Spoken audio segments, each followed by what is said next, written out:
Take two. Testing. Testing.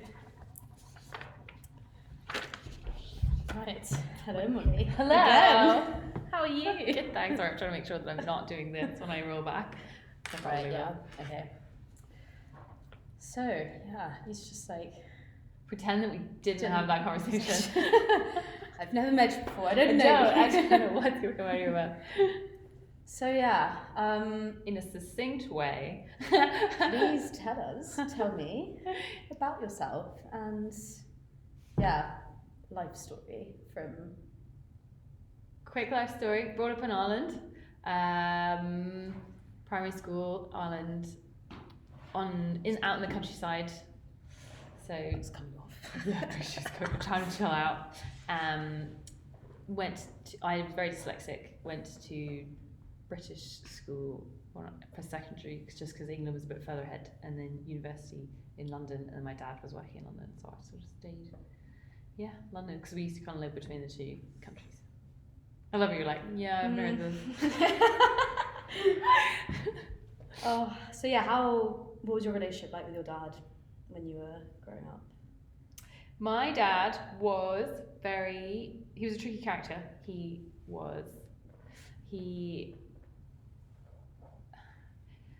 world centered around him because he was the big flyer.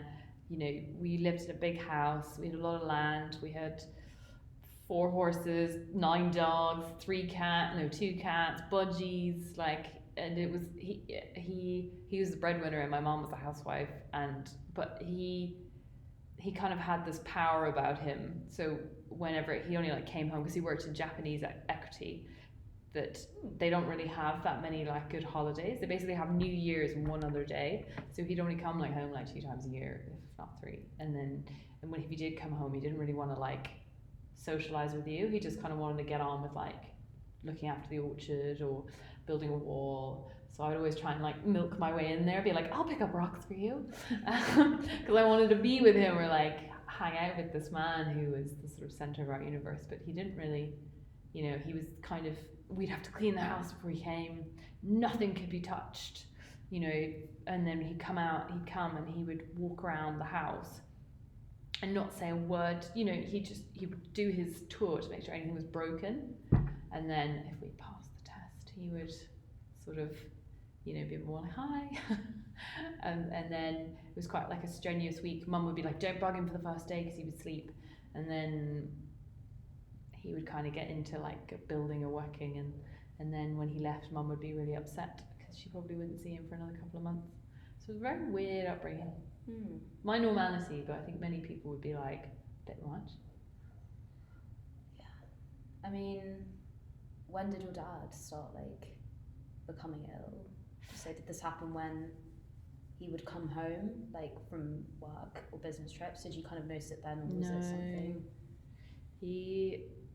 Because he was always proud, narcissistic, and tricky. Not massive. He was just narcissistic. He was up himself. He wanted to talk about his poetry, his things. He was very materialistic. He wasn't emotional. It was quite hard identifying it. And now that we have the diagnosis of frontotemporal lobe dementia, it makes a lot of sense that because handwriting, you could see his handwriting was getting worse. I mean, he had terrible handwriting. So it could have started when he was 30 and had sort of, but I think it was when he lost his job, or he retired, so to speak, that we were a bit he's not right. But he definitely had his high point in the 90s, and then we just thought it was stress, because the company he was working for, Yamaichi, it went under, and then he sort of had dwiddly little jobs afterwards, and we thought he was kind of becoming more difficult with the stress of trying to maintain, because it was commission-based work, trying to maintain the same lifestyle and probably not having the same earnings, but not being able to accept that. Yeah, because I was because for my project, I was I'm looking into kind of the Japanese salary, oh, right. How the work culture is so and because in China they've got the 966, I don't know if you've had working hour system where it's you have to work from 9 to 6 days a week, and it was just kind of a requirement in a lot of big Japanese companies probably, Wow. which probably definitely like instills kind of into like your approach to kind of like general life as well, because it's like it's expected that like your work, your relationships, your family, like everything is like work centered, God. and it's such like did you feel like that kind of mentality maybe kind of like transpired into family life? He got up at, like when we would, if we ever went over to London to see him, he would get up at 5 a.m. He would come home at, so we'd be there for the first opening market, and then he would be there. I think maybe in terms of Japan, I think maybe he was there when it closed in the morning, so to speak, and then he was there when it opened in the evening. Like it was, I think that's the way it works time-wise. I'm not quite sure, probably not. My time is terrible, dyslexic. But like he had the most absurd hours, absolutely absurd. And then obviously we never saw him. And he just worked and worked and worked. But I remember I used to go on these big walks, and I met a chap in a pub, very random, in the middle of Wiltshire, and he was drinking wine, and we got talking, and he turned out that he was talking about his daughter, how he missed out on her life, and she was now in Canada, and he was trying to get back in touch and become like the dad that he never was. And it turned out, because I was like, oh, I know, my dad used to work in the city in London for a Japanese company, and like I never saw him. He's like, oh, which bank? And I was like, oh, Yamaichi. And then he was like, oh my God, your father, was he John O'Donnell? And I was like, yeah, he was John O'Donnell. He's like, he was my he was my enemy. I was in another bank, and every morning he would beat me to it. It really pissed me off. But he was like, Molly, your father was a legend. He was an utter legend. And I think it was at a time that I really, because like dad's illness had gripped him now, and like I was really trying to remember this hero, I suppose, in a way, or something that kind of made his life meaningful. And to then meet this man, it was so fortuitous. It was just one of these completely like, small world, like how could this happen in this tiny little pub, and say the right thing to me right when my whole world's falling apart. And he was like, yeah, no, because he was Irish, he would ring up. Normally we would all use our counterparts in banks. We would use our Japanese like translator, would go through the right ways, and we'd always go through like to the big bank or the big like Canon or the big companies. But your dad would ring up straight off the bank, typical Irishman. He would ring up the middlemen who made the components. And they'd be like, how are you doing? And he wouldn't use an intermediary. He would be massively respectful, but he wouldn't deal with all that sort of tradition. And then he would like, I can make you money, and you can make, and you can make me money. So he was completely obvious, and so we'd always get deals. And so with this man, it was just so sweet for he'd be like, Money was a legend in the city. But he was like, but equally his life, he's like, yeah, we had no, and then he confirmed it. He was like, yeah, we had no lives, absolutely none. We had 2 holidays a year, Japanese New Year and something else in August, and then that was it. And it was all hours of the day. And he was like, that's how I don't know my daughter at all. I mean, I guess maybe, do you think that like affected maybe how he wanted to kind of like what you were saying in our last interview, how he like wanted to kind of like maybe control his like care, maybe in a way, not like care, but his like kind of like mental. He wasn't like willing to kind of like refused to believe that he was like let go of control. Yeah, he was in charge. He could not. I think he probably thought he worked so hard to obtain this life, to live. He worked, I think because he used to write poetry, and one of them was like, I work so hard for this life, I can't die like this, sort of thing. Like it was kind of, he worked so hard for a life to love, and he just could not accept that it could end like this. It could mean so little, sort of thing. Yeah.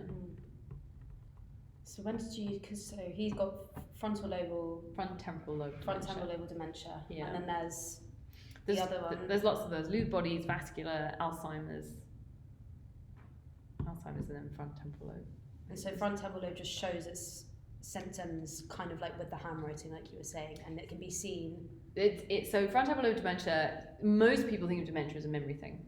Front temporal lobe dementia starts itself in a completely different way. It is a personality So you have the deterioration of the brain, mainly from the front temporal cortex, whereas your personality is. And so it can make people very proud, I was about to say proud, difficult, narcissistic. It can show up, it can start really young, so around 30. You don't even know it, you just think that's the person. And it can show in their handwriting, so their handwriting sort of really deteriorates, you're just illegible. And then as it goes backwards, as the brain matter deteriorates backwards into sort of central spheres, it becomes more, you can start to see sort of traditional memory, and but it's the aggression usually that gives it away.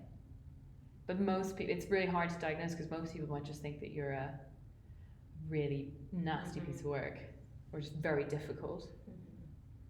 And so this was like happening whilst when you were like a teenager, basically, when you kind of started to become conscious of it, or do you think it was? We didn't know. We just thought he was that way, and it made sense to his job. It made sense to the type of sort of the city having to have spiky elbows, you know, you having to have an ego where you will not settle. He would always used to say no surrender.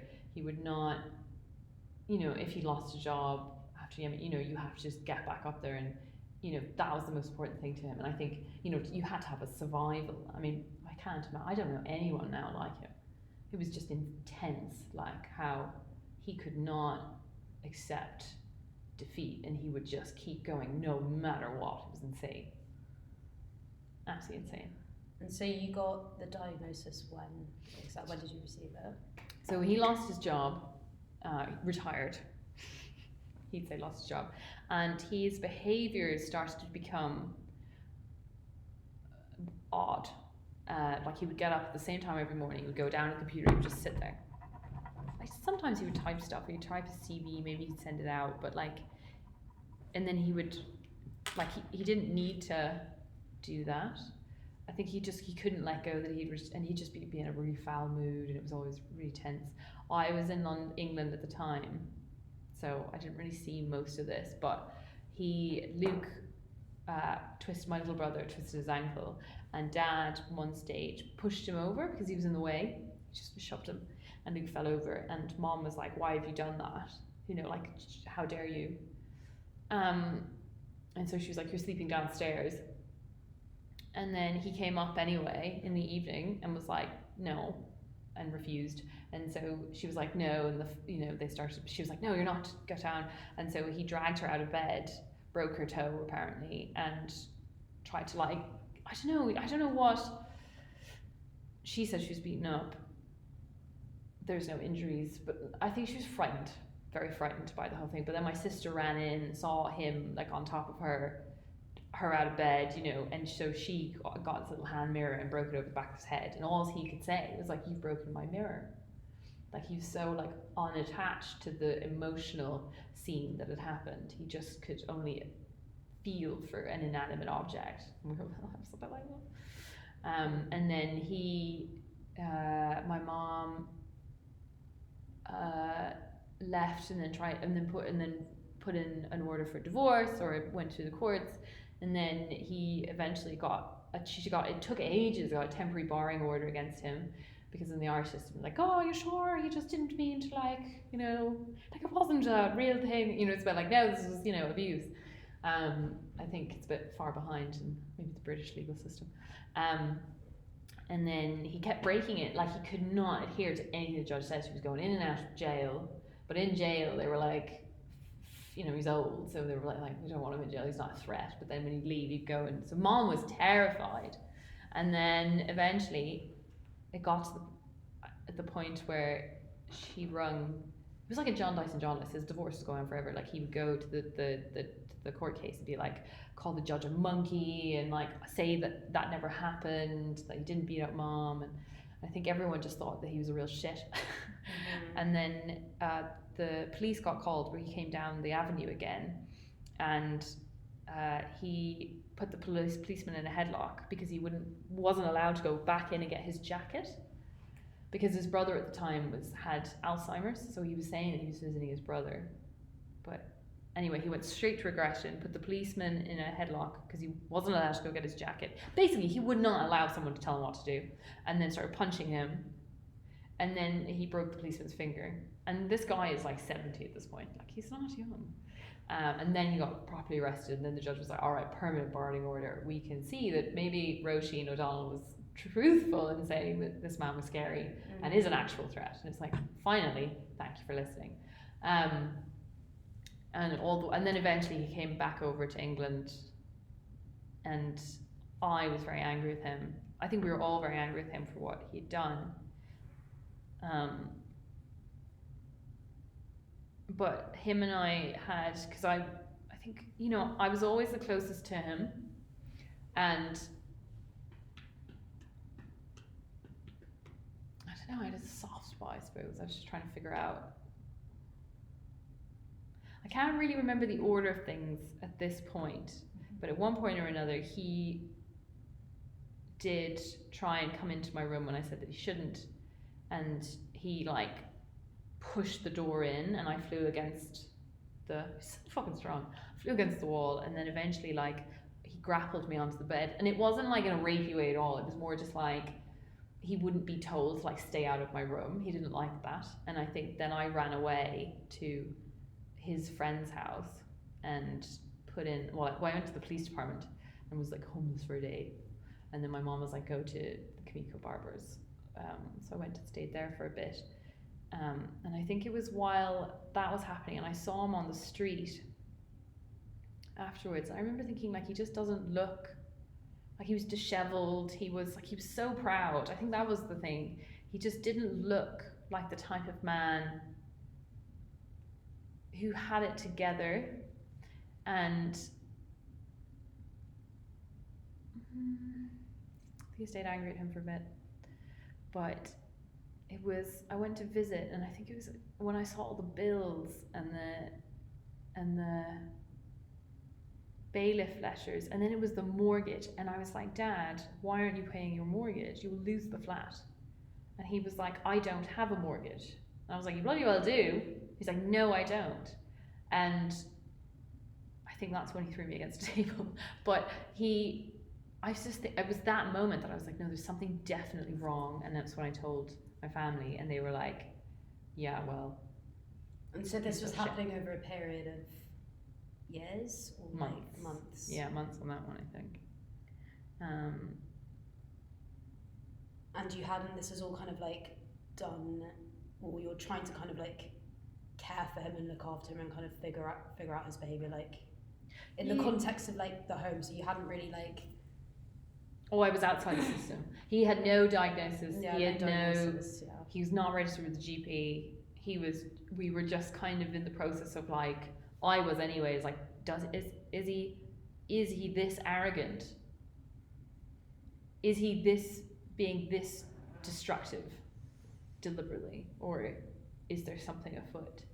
Because all the things that technically, like his possessions, like, why would he lose the flat? He loved the flat.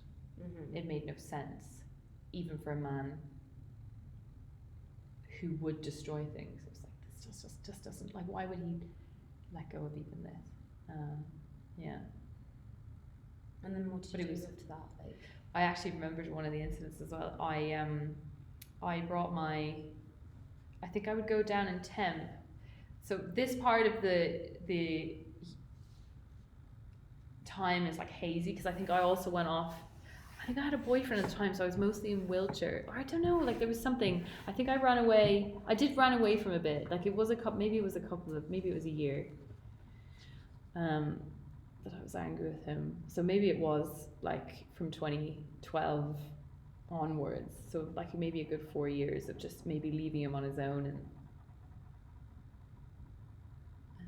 I can't remember. Like it's so funny how my brain is like, nope, we are not remembering that. Mm-hmm.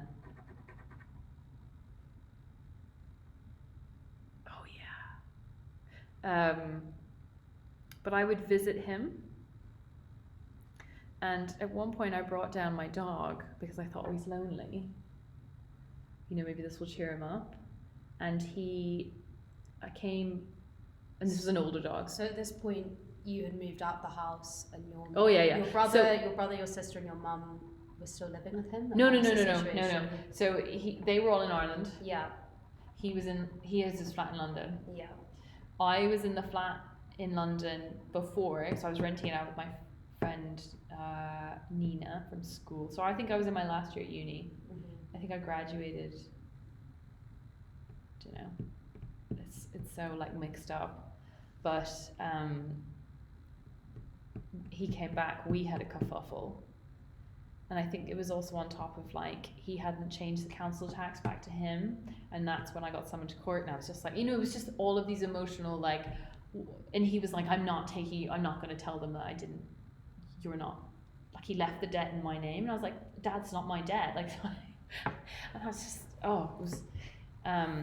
But then I ran away with a bad boyfriend because I was like, well, is anything better than this? And but I was also I rented out somewhere else. Like there's a couple of years which are really hazy that I think I left him alone for a bit, and then I realized that there was something wrong. I think I tried to go visit him, thinking something was wrong, and then I saw the letters, but this was also like he I like visited with my dog I went with this boyfriend to Wiltshire. This was up until I was 25, and I like brought Trout, and he went to go take her for a walk, but he didn't bring her collar. He just like let her walk, and so she got hit by a car. And I came back into the house and went up to the bed, and I was like, oh, where's Trout? And he was like, oh, she's dead.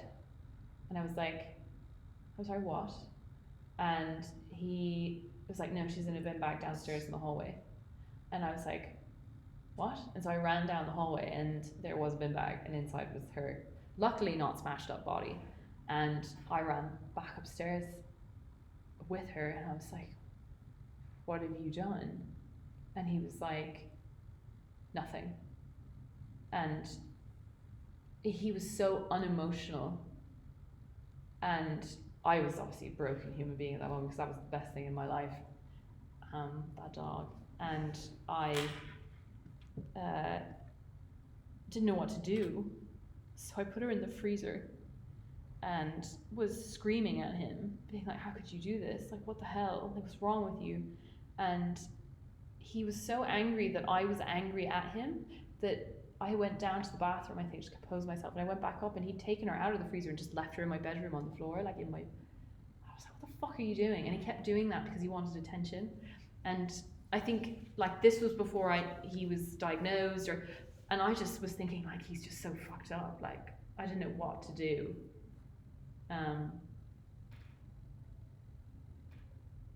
So I think there was a bit of a period. This was when he was kind of like, and then eventually the bill thing happened, and he stopped. Yeah, I think I'm just getting my timeline is so messed up.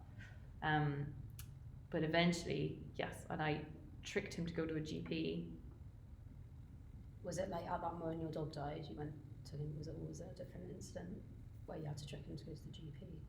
Or was it just coming to a point where it was just coming to a head? It was coming to a head. It was coming to a head. Because I would try, you see, the thing is, I would try and visit him.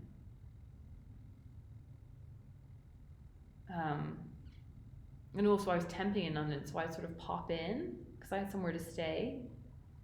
And I was just thinking like, and I'd try and clean up, and because he would, he'd be messy, he wouldn't, and he'd get very angry at me cleaning, and I would try and like, if I put things out in the bin, he would take them out of the bin and put them back.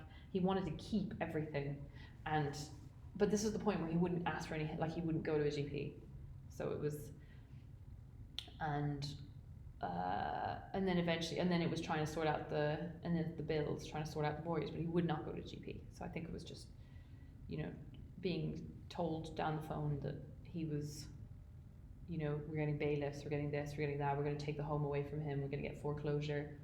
Like, I think I was just a nervous wreck. Like, I don't know. How did you convince him to go to the GP? I tricked him. How did you trick him? I tricked him. I went for a walk, and I brought him with me, and I was like, oh, do you want to just pop in here? I just need to get something. And eventually it was like, quickly, like, give me the form, sign on the thing. And then I was like, do you want a GP appointment? Yes, we'll have a GP appointment. My dad was like, oh, I've never been here. What is this place? And I was like, oh, it's just, your local general practitioner. Cough, cough. And I think they were just really nice to him, and he loves the attention, so he was like, oh, and so I then made an appointment, and of course he didn't turn up on time. I was like, come on, just follow. And then he did, and we sat down, and he was like, I think her name was Doc. No, it was a him, and he had this great facade that you thought everything was fine, but eventually, if you asked him questions, like the doctor asked him, I think really intelligently. No, this is what I remember now. He came in and he was like, hello, Mr. O'Donnell, I haven't seen you before. And he's like, well, I live in Ireland. And I was like, no, he doesn't. He's like, yes, I do. I live with my wife. And he's divorced. And I was like, no, I'm not. And then the man was like, I think we're going to play a memory game. And I was like, yes, well done. And then we sat down, and it was only when they were like, who's the Prime Minister at the time? And it was Theresa May. And he could not, and he spent all of his time watching the news. Like just 24/7, he just sit and watch the news. And he couldn't remember who it was, and I thought, fuck yeah, definitely on something here. And then the chap asked him, I would like to put you forward. I think there's definitely something amiss. We should put you forward for a memory exam, but you have to authorize it. You have to say yes. And I turned to him and I was like, what? No. If he doesn't, I need the help. Screw him. I need it. Yeah. I need this to happen. Because I was dealing with, NatWest for the mortgage and utility bills, and Jesus Christ, it was just a nightmare. When you don't have. So at that moment, they were asking him. And they still to this day will ask the person, even though they know they're concerned with their compos mentis-ness. You're just like, guys, surely you look at the common sense of the situation and be like, we're going to put you forward. I mean, I get it in terms of maybe then there's an absentee rate, but if you're worried about someone's mental well-being and you're then asking the mentally unwell person, you have to agree. Mm-hmm. And luckily Dad was like, I'll do it to prove you're wrong. And I was like, accept. And then at that point, what happened after that? Did he go into hospital, or did he get... That's when they sent all the material to him. I didn't know. Memory clinic, send it to somebody who doesn't got memory. He'd stuff it in stupid places, so I wouldn't know where it is. And then they'd be like, and then obviously if you don't attend the 2 appointments, you can get struck off. So I missed the first one, and then found a letter that says if you don't attend the next one, you'll be losing the service. And I was like, no, because he would hide the letters in various places because he would just have paper everywhere, trying to get rid of stuff in his flat. You would be looking for a fight. So I was trying to throw away his paper to try and keep it down to her, and then I found it and was like, oh God, what's this letter? We have to go. We have to arrange this. And also all the while I was trying to do it with work. Luckily work was really amenable to it. It was very stressful. So I went to the doctor's appointment and had the CAT scan, but all they did was give you a brain scan. Well, I think they first did a test, then they recommended a scan, and then I sat in front of this doctor after having him take his blood pressure, and then they just were like, yeah, we think he's got frontotemporal lobe dementia, but we won't know unless you do an autopsy. So other than that, his book or something. I was just like, what? And so you had this GP appointment, and then this was then a hospital appointment. So, this was after you kind of were just about to find out that he might lose his place within the system. So you found that letter, and then this is when you went to the hospital, and then it might have been a second or a couple of appointments down the line, because I think the book thing happened. I think my brother came to visit, and I asked him, could you take him? And then he came home, and my brother just gave me these books, and I was like, what the fuck are these? And they were like, oh. And then eventually I got a doctor's letter saying this is what we think. And I was like, what? But my brother is like, oh, he didn't say much. He just gave the books. No, how does it make you feel when you just got given but after all the kind of stress? Yeah, of, I kind of getting I thought we were to gonna this have point, this whole big help, and then I think they're just book. Yeah, I was so young, and I did not. luckily I think I had a lawyer friend, and they were like, you need to get a power of attorney. I didn't know what that meant. I didn't know what any of it meant. And all the while, when you're 20, you're trying to like hold down a job, you're trying to study, you're trying to like, get your life off the ground. And no, yeah, felt massively confused by the book. I didn't know what the books meant. I didn't know if there was something coming after the books, as the book was kind of like, here is some support material, or if the books were like, genuinely this was it, and it was genuinely this was it. Go to a charity, go to Age UK. Yeah, that's crazy. That's mental. Yeah, that's just. Also, I feel like, especially with your situation as well, it's like not kind of like seeing that your dad is like obviously quite a complex, headstrong character as well, and I feel like not seeing the nuances and like maybe understanding that he's kind of got this specific character and that you're trying to navigate it as well, like also just you, and like had you told them that like it was mainly you who was just like looking after him at this point, or like had this been like discussed, or like I think that it was noted. I remember reading a letter, like a medical letter, because they tend to like write things out as very descriptively, and they wrote out, appointment attended by daughter who seems to be primary caregiver, kind of thing. Mm-hmm. So I remember thinking like, oh, they've noticed that I'm the only one who is attending. And to be fair, my brother did attend once, but I made him. Mm-hmm. But yeah, it was me. But it wasn't discussed. I think it was only like, they only asked me, God, I think they would start the appointment and they'd be like, how's it going, John? Have you been? My dad would be like, oh, fine, nothing. No, what are you talking about? Nothing wrong with me. I'm very healthy.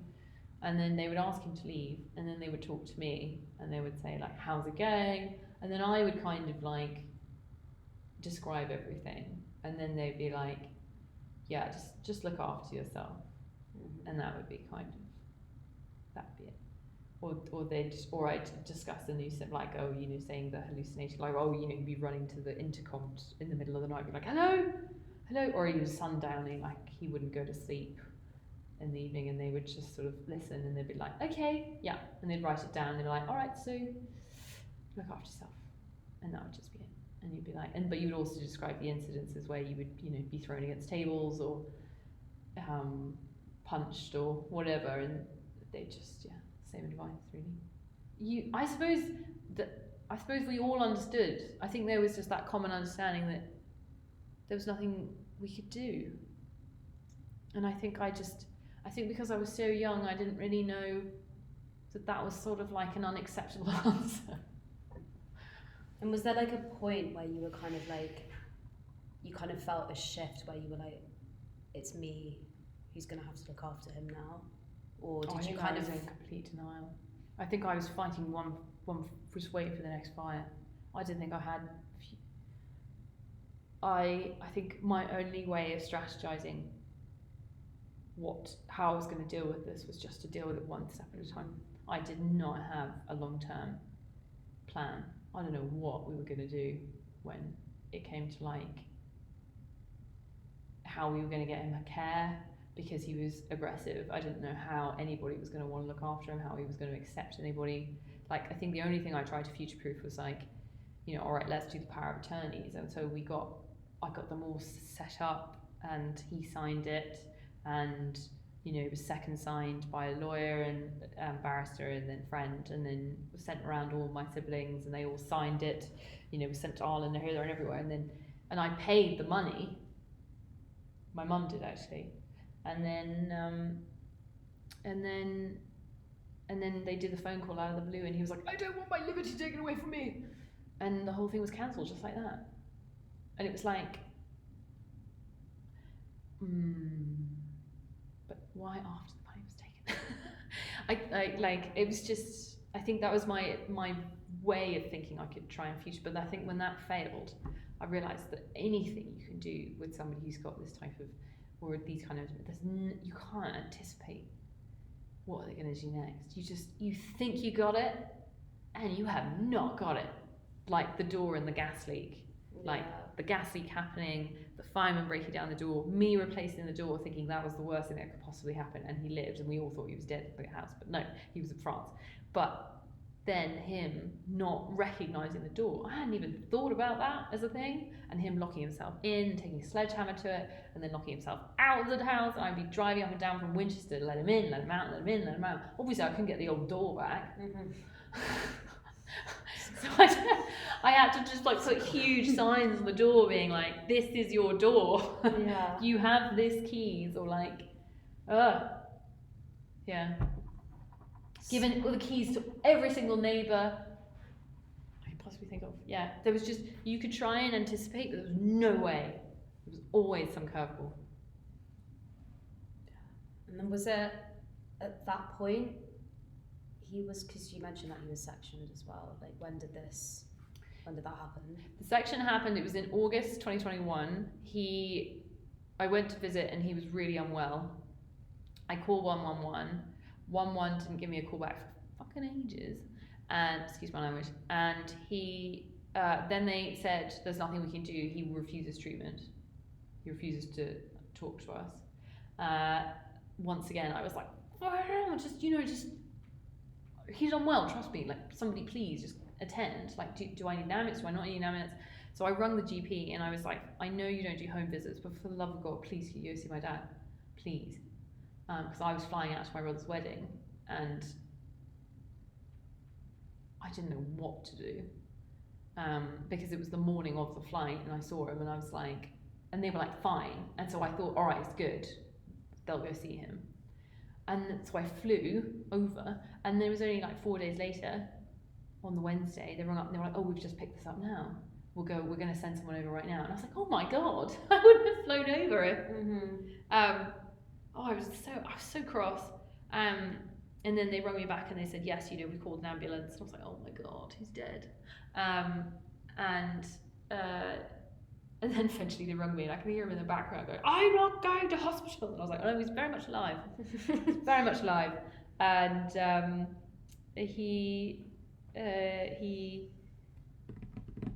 they were about to say, no, we'll leave him. And then this lovely advanced paramedic came and she took the phone, and she was this huge, vast woman. She was a cannonball. And she said, no, he's going. I was like, oh my God. And she just took control and he went, and he needed to go. But it was then in hospital that the lovely NHS failed to take into account his mental delinquency. No, I shouldn't say that. His diagnosis of dementia, and they put him in a high really bed away from the staff, and he tried to escape and he broke his hip. And you broke it, you bought it.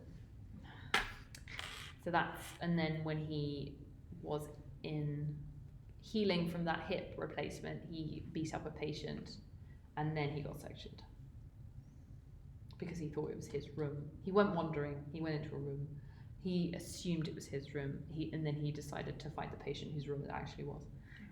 Yeah. And so did that all happen in a fairly short amount of time? So like obviously the build up within to the like getting the diagnosis. Within the 6 weeks, I think it was about 3 or 4 weeks in to his convalescence, so to speak. Because I remember thinking, what am I going to do? Because they told me, once the 6 weeks are up, recovering from his hip, you need to find him a place out of hospital, care-wise. And I was just like, there is not a nurse on earth who's going to want to take that on. We don't have the money to pay for that. I don't have the authority to sell any of his assets. Family is an island pretending that none of this is happening. And what are we going to do? So, and then all the while, I think there was part of me that, because he went into hospital, I just had this huge relief that, he was being taken care of for a bit, because that year, particularly that year was just hell, driving up and down, there was a lot of things happening one after the other, like it was becoming unsustainable to kind of like him to be on his own and to, you know, to do visits and make sure there was food in the fridge, and like, you know, he had like I remember he had like mice and he would feed pigeons, and you would try and like get the pest control, he'd threaten the pest controller, and the pest controller's like, I'm not coming back, to be like, no, he has to. Like, he had like leaks into the neighbour's flat, he just closed the door, like he was just becoming slightly like more and more he couldn't look after himself. But yeah, so it was really lucky that it happened when it happened. Very unlucky because he broke his hip, but it was like the right, yeah, it was lucky in a way. But yeah, I wouldn't know what to do. And so yeah, because you mentioned that he was in 3 different Care homes. Well, So 2 hospital care, under 2 hospital stays, because they realised when he got sectioned, so section 2 turned into a section 3, which is where you have more, because it's not you can hold them for longer. Right. How much longer? It's sort of months, I don't know, and then you kind of have to keep renewing, because section 2 is only like, I don't know, several weeks, because it's for a sort of immediate stay to kind of stabilise you, and then section 3 is kind of like, yeah, we need to hang on to them, it's not quite. And then because he had the section 3, then they were like, okay, he's been given funding for permanent care, because we realised that he's a medical and social risk. Because in hospital he also went on a bit of a rampage, not a massive one, not his best work, but he was. But it was when in hospital that they put him on all this medication, that they said that there was nothing they could do previously, and then he was on all this medication, which made him much more calm. It was like, where was this, guys? So he was like, that's kind of when he was seen as like a social risk then? Like, was it at the point where he was put on medication? Yeah, when he was sectioned. Yeah. Yeah.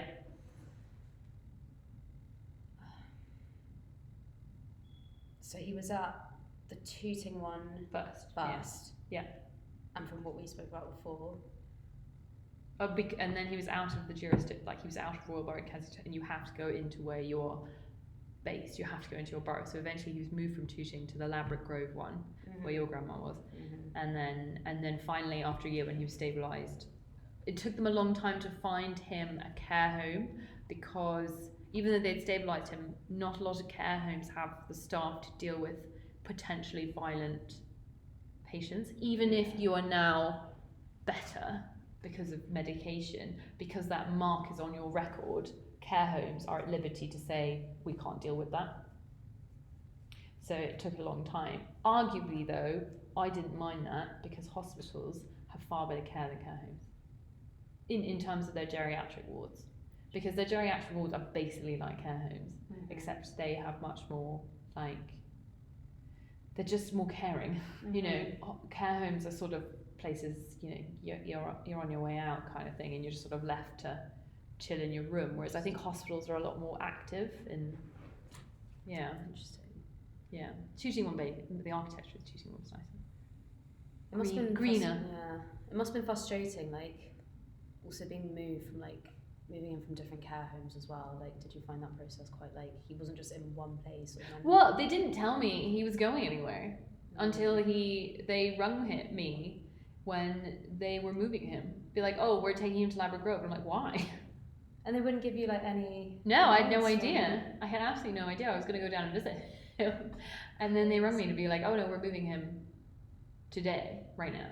We've called because we've got space because he has to be in his borough. And I'm like, this is just such a, like, why? What's the big deal with it being in the borough? Surely just RBKC could be like, here Tooting, here's the money for John.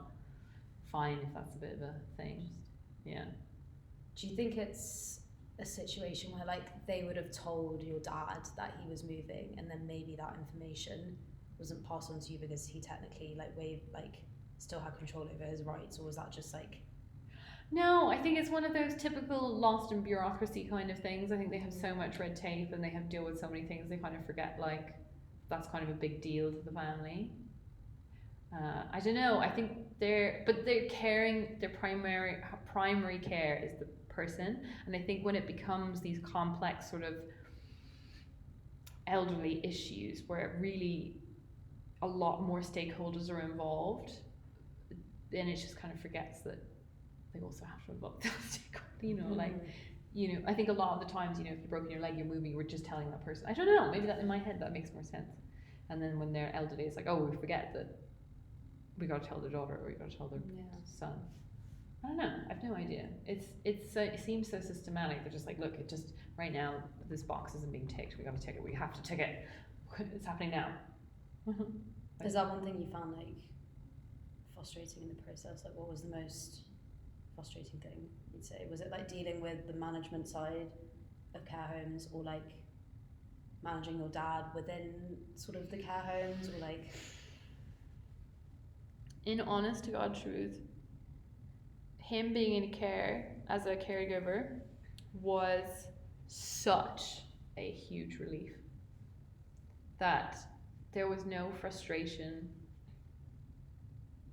There wasn't frustration for a long time because you were so stunned that you as a person realized how much you had been surviving, and it's just like being stunned silence. You just don't know what you're just like, and all of a sudden you don't have to worry as much, and it's this huge relief.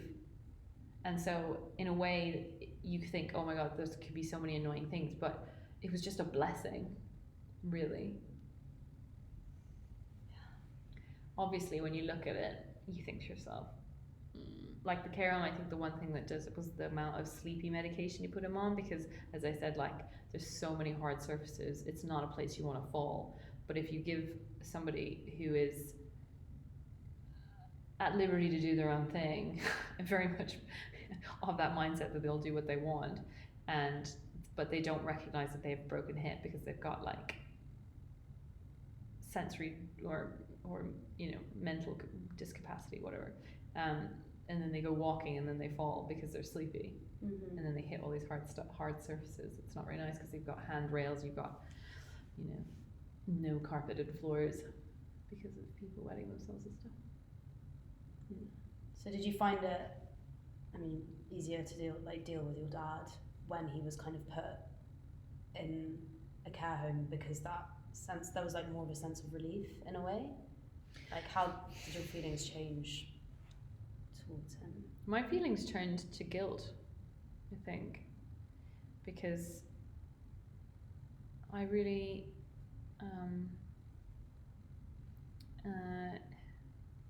I didn't want to see him like that, and I can see all the bruises, and it's just as much as it takes this huge weight off your shoulders, it doesn't feel like it's the right thing, or that it's like he's comfortable.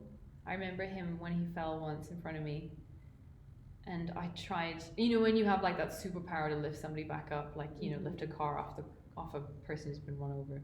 It happened, and I lifted him up even though I didn't think that was at all humanly possible. And he just looked at me and he was like, Molly, I'm suffering. And my heart was broken. I didn't know, it was dying or sort of falling out of society. There's nothing I could do. I couldn't change where he was, but I knew that being drugged for however many hours a day, or sitting in a room, because he wasn't encouraged to leave, and he had this fall mat. Whenever he did, all the alarms would go off, and then being isolated in the middle of Heathrow, it's such a far way out, and then I'd go and visit him with all these new clothes and things to kind of be like, look at that, that's all I got you. But I feel like I could never make up for the fact that he was there,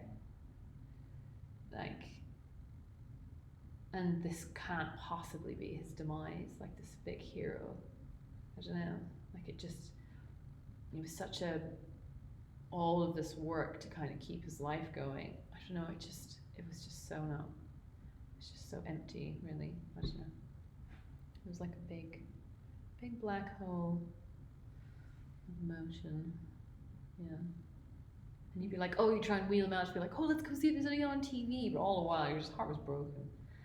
And then you wouldn't want to leave, and you'd be there till way past visiting hours just because you just couldn't leave them. I don't know. I just never felt like I was abandoning him. And then he'd always be like, "When are you coming back? When are you coming back?" And you'd just be like, "Oh God, just trying to get out here." It was like, you know, a full day of your weekend, and yeah, it was just me. So I don't know. It was a really very upsetting experience. It was at one point a great relief that he was being taken care of, but you knew really it was he didn't want it, and there was nothing, like, he wasn't being stimulated. He was just sitting in a hot room, either falling over and hurting himself. I don't know. It was just the whole thing was not nice. And you kind of mentioned as well before that you kind of went into like survival mode, almost to kind of just get through the experience. Yeah. What kind of things, like, how did you like navigate Navigating. manage your own emotions and like your dad's emotions at the same I time? had a wild eating disorder, I think, at the time. I was working out every other day. I wouldn't eat that much. I just became a machine. I wanted to appear completely in control and unbreakable. Unbreakable by everything. Anything that came across me. For sure. Yeah, like I look back at it, there's a video I have of when I got, like, it was the last one, I think, before he went in, the last sort of kerfuffle we got into, and he punched me with a set of keys in his hand. I have this big like shiner on my collarbone, and I look so gaunt and I look so much older than I am now. Like, I just look destroyed, and I don't know who that person is. Like, that person is hanging on. Like, I think that person just doesn't know what to do. Like, they're just dealing with it, but they just, yeah, because social service wouldn't help. And then I remember somebody saying to me, "Oh, you could get like a carer's allowance," but I rung them up and they were like, "Oh, because you have a full-time job, you don't get one, you don't qualify." And then, like, it was like you were nothing. There was no part.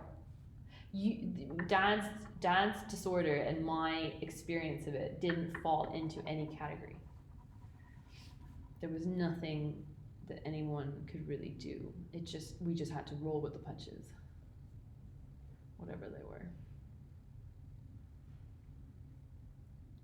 And that meant people in society, like that lady in Tesco's who got beaten up, like the Pimlico plumbers who got £500 of my money, the NatWest who got however many £1,000, £100,000 of interest off more. Like, somebody either benefited or somebody got something taken away from them, from what I call like the tax of that life. Like, it was, everyone in his circle got slightly affected. People ripped off, or people were ripped off. I don't know how to explain that, but there was an impact for sure. There was no straightforward process, which was the most frustrating thing. And did this kind of like need to kind of control what you could in your life, do you think that's like, did it get worse or like better at times? How did it kind of like change or fluctuate, or was it something that stayed pretty like? I think it got worse. I think it worse. I used to walk a lot. Tried to join the army. I did a lot of stupid shit. Did a lot of bad men. Not a lot, sorry. Ignore that. But like 2 guys who were just not very nice. They were not nice. They were emotionally uninvolved, and I think I was looking for similar experiences. But yeah, like I look at that last video and I know, like, oh God, not good. Not good. Yeah. I wouldn't know how to fix it though. I don't know. I think, yeah, there needs to be a system for people who are, as we talked about before, are in denial of their illness and don't authorize for help. For sure. Because they still need help. Yeah. What do you think, like, what kind of system do you imagine, or like, that could be put in place to kind of make sure that happens? Is it just more like at a GP appointment, for example? turning to like the family member first rather than like the patient? Like how have you imagined how it needs to be like, heard. The patient needs to be heard for sure. You know, it's very much their experience as yours, but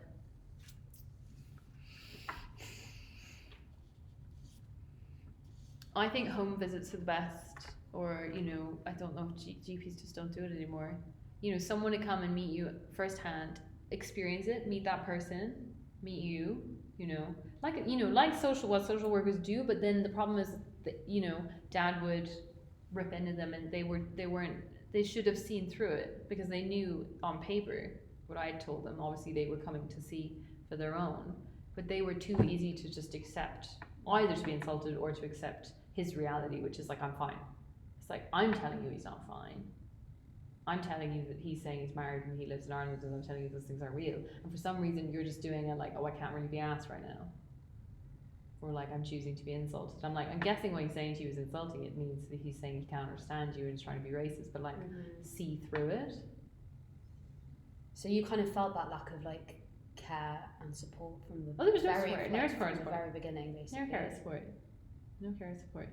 People were just basically deciding that he was an asshole and sticking with that narrative. And I was trying to tell them that he's an asshole because he's sick. Or, fine, he's an asshole, but he still needs to be taken care of. Like, one way or another, he's going to be a problem. He can't just be, nice to nice people, I think. I don't know. It's hard. It's very, very hard. But I think if patients like that are fortunate enough to have a support network, support the support network. Otherwise it becomes your problem. That could be on the street, that could be, that could cost hundreds of thousands, I don't know, looking after somebody like that. Would you say like the most care and support he got was when he was in the Tooting care home, in terms of like how it benefited kind of his... Apart from the nails. How long were they? Oh. Ooh. I think they had grown in hospital as well, and I think it just, I don't know how they grew that long. It's because he obviously has a sort of fungal disorder, like, but so they thickened, and it's just his toenail that looks so sore. I can't believe it. Yeah, weird. I wish. I mean, I don't know. I don't know how I can fix it, because as we said before, it'll be the largest killer of women. I think we, and obviously all of our stuff now is digital. In those days, if you're dealing with somebody like Dad, you have all the paperwork to look through and find and be like, okay, well, at least we know he has this bank account, we'll just have to sort out this, and we'll have to sort out this. But digital, everybody keeps their phones online, you don't have passcodes for anything, you don't know what, especially when you're dealing with probate after death, like, ugh. So I think people need to be more aware to like drop down there. I just think sort it out early. Have a plan early on. Have a death plan. There's really good things I was hearing about called death cafes. Oh, really? Talk about death young. Yeah. Just, everyone, I think we've become so devoid of the fact that it's coming. It's inevitable. Like, get it in your 20s. Like, sort it out. Even in like kids' books, I've seen like they've kind of started to introduce it. Yeah, kind of like the really like, in really simple kind of basic language, like introducing the concept of death from like a really, really early age. Yeah. And that's kind of how it should be talked about, because there's such like a huge stigma around it, and like also I feel like as well with the process of like grief as well, you're not told about how grief is like an ongoing process. Like it's something you kind of learn to live with, I guess, for like, and how, I don't know, preparing for that, I guess, or like knowing how like it's kind of going to be something that's going to stick with you for like a really long time. Make aware it's like it's going to stay with you for like the Irish system of having the body in the room, or the societies that keep their dead people stuffed and the death is ever present. We do not deal with it. We don't even deal with the illness aspect. We don't deal with people who sit outside of society. If you don't participate in society, then we don't really know what to do. it's kind of kept behind closed doors. Like, I don't think anyone knows in their 20s, like, what do you do when a person has dementia or your parents have dementia?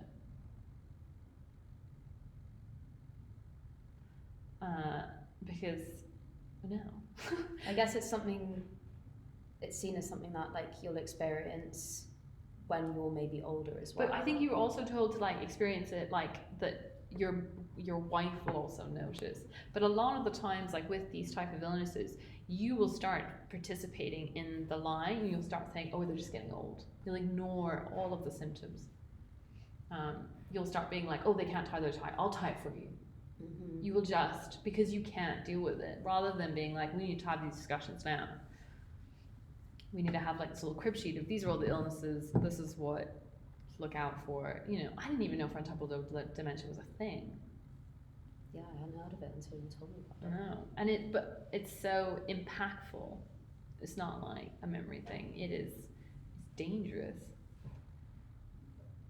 I don't know.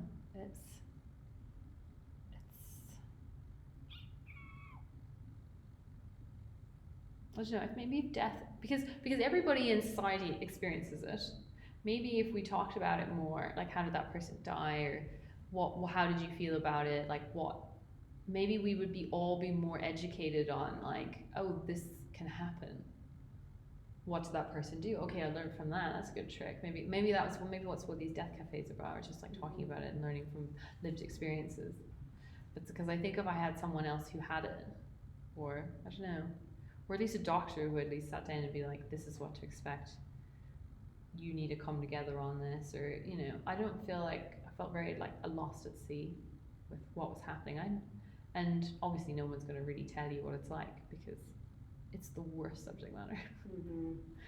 And you want to bury it as quick as possible. But it's common. It's National Office of Statistics say that we're all going to get it at one point or another. So is it more just wishing you kind of had kind of like a plan, essentially, like? Obviously, massively wish that my dad had made provisions. Like, massively wish that he had set up a legal platform whereby he had, you know, in the case of my losing capacity, these are the people that look after me or whatever. No. But throughout the process of like going through this whole thing and putting your dad in a care home and all the like hospital appointments, GP appointments, and navigating that, what's kind of one thing you wish, or like a support network or like a piece of information you kind of wish you had throughout the process that you didn't have?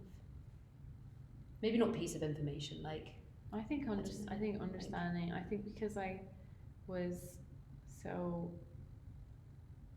lost in it all, I sometimes would get angry. I would get so angry at him because I tried so hard to like there was, I remember one GP appointment, you know, I took the morning off. I told him, because he had a sore knee, and I was like, okay, just come at this time, like get here. And it was close to the GP, local GP, so I was like, and I wrote out the instructions in big red arrows and stuff, and got the time off work, and I reminded him about it. And I think, you know, obviously I look back and I think it's not sufficient, but it was all I thought I could do because I was still trying to manage my job and keep my day. I had to, you know, go. I couldn't take another day off.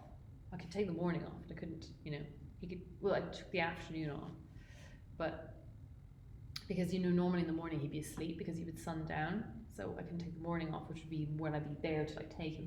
So I had to take the afternoon, and I got there and he wasn't there, and he was late, and I rung him and he was like, oh, do I have something? And I was like, oh no, fuck's sake. And I would get angry and I'd be like, come on Dad, please, I told you about it, you know, please just get here, walk. And then he couldn't get there fast because he hurt his knee. And then he arrived and it was Dr. Baker, and he was like, oh, hello Dr. Bitch.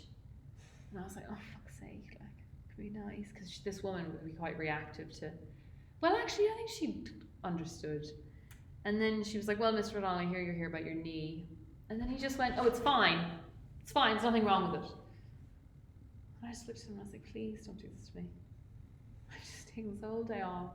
I'm exhausted, like, fucking talk about your knee. Like, and he was like, no, it's fine, it's fine. He's flailing his leg around in the air like a can-can dancer. And the minute we left this appointment, you know, she was like, fine, it's something I can do. So I was dealing with somebody who was equally like, you know, the NHS, like, they're always, the GPs are stretched, and she was equally as impatient as he was impatient. I felt I was in the middle between the two of them, being like, look, we know there's an issue, can we just, you come up forward with it, and you given the time to talk about it. And so anyway, nothing happened. We walked out, and he was like, slow down, my knee. And I was just like, we'll murder you. And I just remember just being so angry. But I couldn't be angry at anything. But I just feel bad about being angry, because sometimes I just didn't want to see it from his point of view, and that's probably what I would change, just to keep understanding. And like watching the father being like, how is he making the narrative of reality? Like, how is he like seeing it from his point of view? Because I think when you have a really invisible illness, it's so hard to understand it sometimes. You just can't. Yeah. I bet. Would you say you've had like, I know, because obviously you're caring for your dad, and he's a really complex character, difficult to deal with, and it's kind of like, from what I can see, like the contradictions in a way of like all the difficult emotions, kind of like love and not love. Yeah, love and hate. Being put in a situation where you're taking on this role as a family caregiver, and then you're having to care for someone who's a bit of a piece of work and doesn't want to be cared for. Yeah.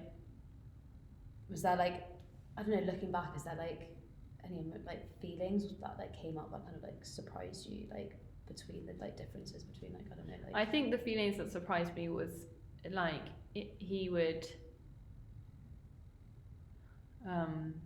like taking him to his first G appointment and coming away with him, you know, being difficult and saying, you know, I'm fine, and then eventually being like, I'll prove you all wrong, I'll do it.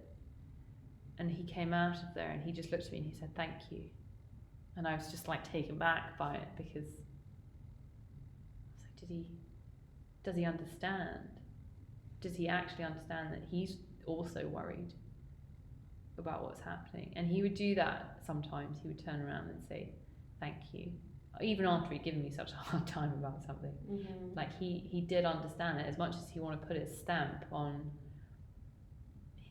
put his control in, or put his stamp on, like, you know, I don't like this.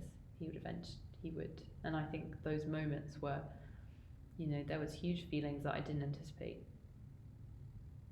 at all, because I didn't see him sometimes as somebody who understood what was going on. What would you say you've learned about yourself in this whole process, and like since his passing as well? Like, are there any? Because you mentioned family can be scumbags. Yeah. What have I learned? One, I've learned that life goes on and doesn't really care much. I've had like this year at work has been, you know, tricky. I've had emotional episodes. I punched a hole in the wall. I've like had a huge amount of frustration that I think has been coming out because of probate, because of emotions that are slowly dispelling. And I think at work, I think my work has kind of, you know, they've given you the flowers and they gave you the month off paid, and then they sort of expected you to go back to being normal. And I think that, you know, that I had my appraisal and they were like, why didn't you participate in your 2022 appraisal? And I was like, I didn't have any goals. I didn't know what was going on. I didn't, you know, life had this huge crescendo of emotions and effort had built up, and then it just disappeared because he died. And like, you're trying to hold this sort of Eiffel Tower up, like all these legs, and then it just vanishes, and then everyone's kind of wondering why you're acting the way you're acting.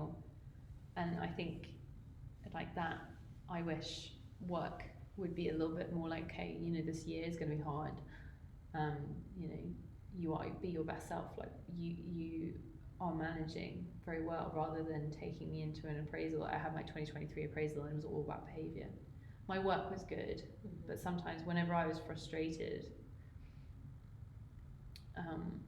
like I just probably wouldn't have done, like, nothing tragic, but it's just in work, it's just unacceptable, and you have to play the game. And I think I felt really let down that, they'd be like, we're so understanding of your death, but why did you act like this? It's like, because it doesn't go away all of a sudden. It's so much left behind, and it doesn't go away. It takes a long time, and I think that's been hard, trying to force a narrative. I feel like I'm forcing a narrative down someone's throat and sort of being like, believe me that this is hard, rather than me just being a teenage brat. Like, I'm not being a brat. I just, sometimes I fail when I get frustrated, but it's just because a lot's going on. Well, you've had a lot to deal with. Everyone will. It's not unique. I mean, you were doing it pretty much by yourself as well. You're doing a lot of it on your own, and then you're with your dad, who's complex and difficult. It's exactly like the father in that film with Anthony Hopkins. It's added with aggression, but it was pretty much like, it was a lonely experience, and you're desperate to help, but you're just also the person, the punching bag, really. It's horrible. What would you say you've learned about being like a family caregiver? Like, if you could, someone else was going through the same experience as you are, what would you tell them? My mother was just like, you're gonna look after me when I'm not going to home. And I said to her, I was like, I think I've done my bit. My brothers and my 2 brothers and my 1 sister can pick up some. It's their turn. And she got so angry with me. I think they think, oh, you're the caregiver. You're the one who will sacrifice everything, and you'll do it again. I was like, oh, bloody well won't. I'm not doing it again. You just mark my words. I'm not doing it again. And that's also why we fell out. It's just, I told her, I'm not. And she just got so angry. I'm like, Mom, I'm like a good 20 years away. And she tried to say, I'm not going to give you the inheritance unless you sign a letter saying that you're going to look after me. And I'm like, I will not be blackmailed. Like, I don't want the money. I just want to be free of it. And I think for them to just be so short-sighted, because all of a sudden, he's gone, and there's, they can manage the situation now, so they're back. And you're kind of the one also in the same way, you've been massively affected, and they don't really get that. They just see you as like, well, why are you being so emotional? It's like, kind of disregarding everything that you've gone through. 5, 7, 7 years, yeah, just like, I can't imagine why, guys. Oh, it's just, it makes me, you feel so let down. You just feel invisible to, when it's all gone away and everyone just wants to just sort of pretend it doesn't happen. It's an odd feeling for it to all go back to normal, but for nothing to really be very normal about it. Yeah. And then for you to feel like you lost so many years of your life, because like my brother's a doctor, my other brother's an accountant, my sister's works for a tech firm. Like I've been attaching myself like a mollusk to someone else's life, keeping them propped up. At no point have I done something for myself. So I'm so lost at like, what do I do? Who am I in my career? I don't have a career. I don't, I'm doing a job just because I get paid. But I don't know, I don't have any desires. I don't know, because I'm giving to people. I don't know what I want. I've lost me in this process.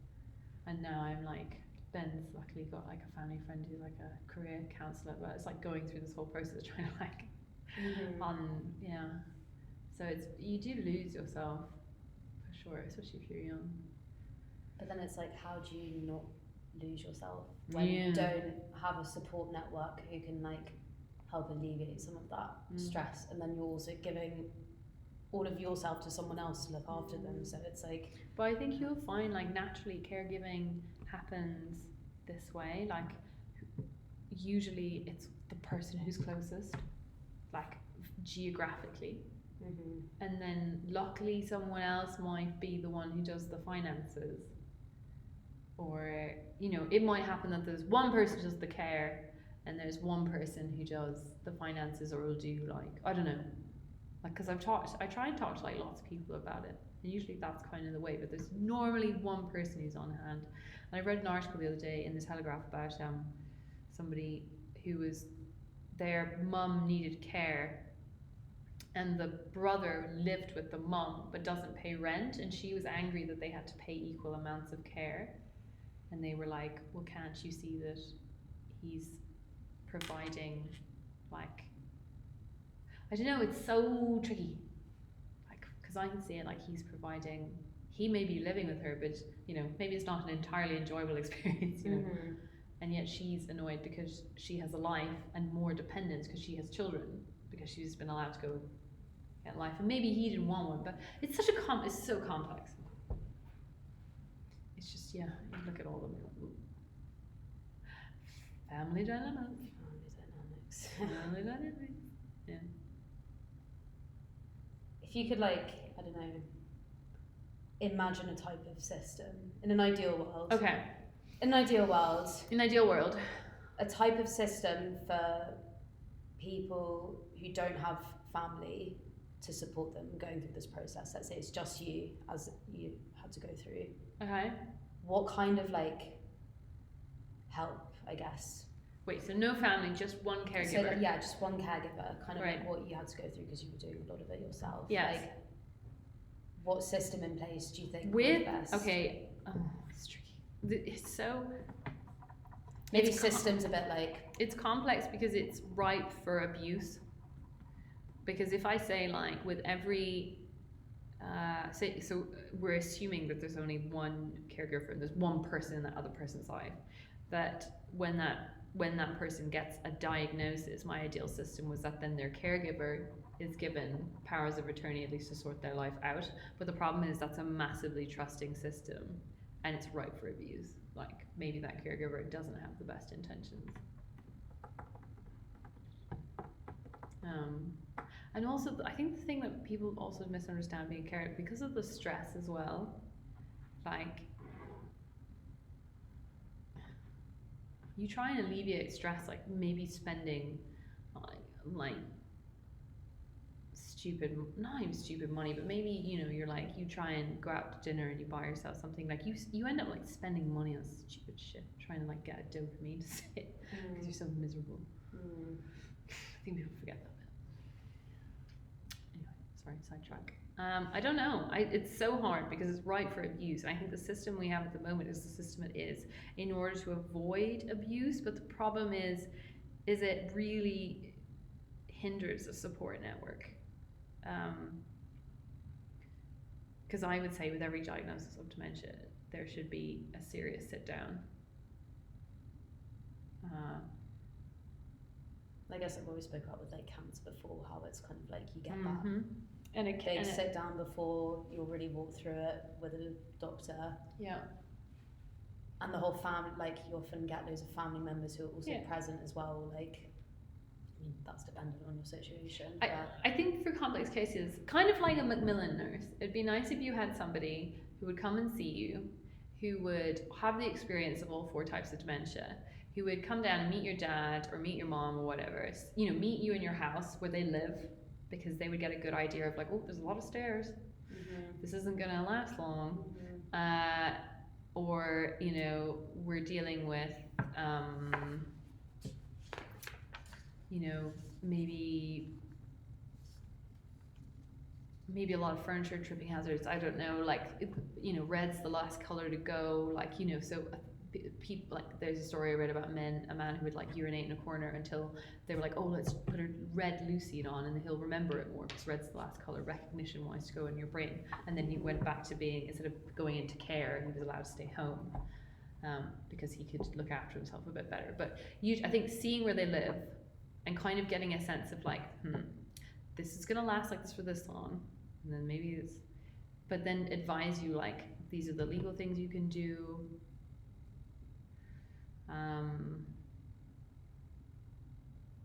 And maybe they also would call up the other siblings and stuff and be like, this is happening, you can't avoid this. I don't know, like an authority figure who would try and like rope everyone in. Because then I feel like it's fair and unbiased, and everyone doesn't feel like, oh, you're picking on me, or, you know, it's like there's a completely neutral party bringing everyone together to say, this is happening. This is the type of dementia he has. This is what it means. This is where he lives. This isn't practical. Like, get him on board in a reasonable way. I think the thing is when you're at a book and you're going home back to the old environment where they're just going to sit there and ignore the situation, and you're their daughter, you're young, you don't really feel that you have control over this person, you know, he's your adult, really. I don't know. Doesn't work power-wise for you to be like, and now you're gonna listen to me. Yeah, from what you've described as well, it didn't sound like that would work. No, it does not work. I think that would be helpful. I mean, obviously, maybe it would scare a lot of people, and then maybe but I think it would kick them into action, and maybe they'd downsize. Maybe maybe at that moment he'd think, okay, I gotta look at my will. Maybe people would have reconciled faster. Maybe we would have come together, and and I don't think it has to be a massively, it wouldn't take that much. It would just take one intense visit and then call around and then a check, and then, just basically build a battle plan of like, this is frontal lobe dementia, these are the symptoms, this is what you kind of have to look out for. Say if it's Lewy body, or if it's, it's like his memory's going to go, we're going to need to do a lot of like simplifying down his like routine. You're gonna probably need to downsize. This is because you can't deal with this on your own. He'll be involved in that process. Maybe you'll find a retirement home together. He'll feel a bit at ease that someone understands him. They'll tell you how to talk to him or her, because saying things like, oh, why don't you remember Dad, does not help.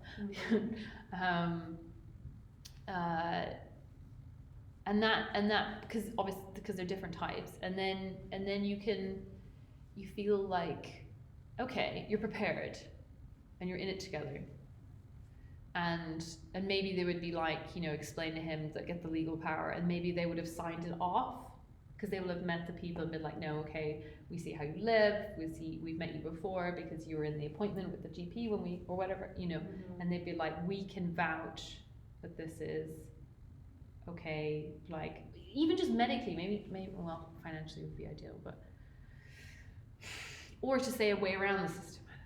I don't know. Because for me, I was lucky that Dad was divorcing. There was money coming in. I could choose a new bank account, because I don't know what it would be if it was his money in his bank. I'd have to probably have stolen his credit card, his debit card, and got his PIN from him and then used it that way, because like, I don't know how I would have accessed it other than using my money.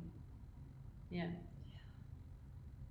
There were so many fortuitous, unlucky things that happened. Because if it happened any other way, I don't know what I would have done. Yeah. That'd be my plan of action, I think, get everyone together. Make people face reality. It is happening. Yeah, I guess just like,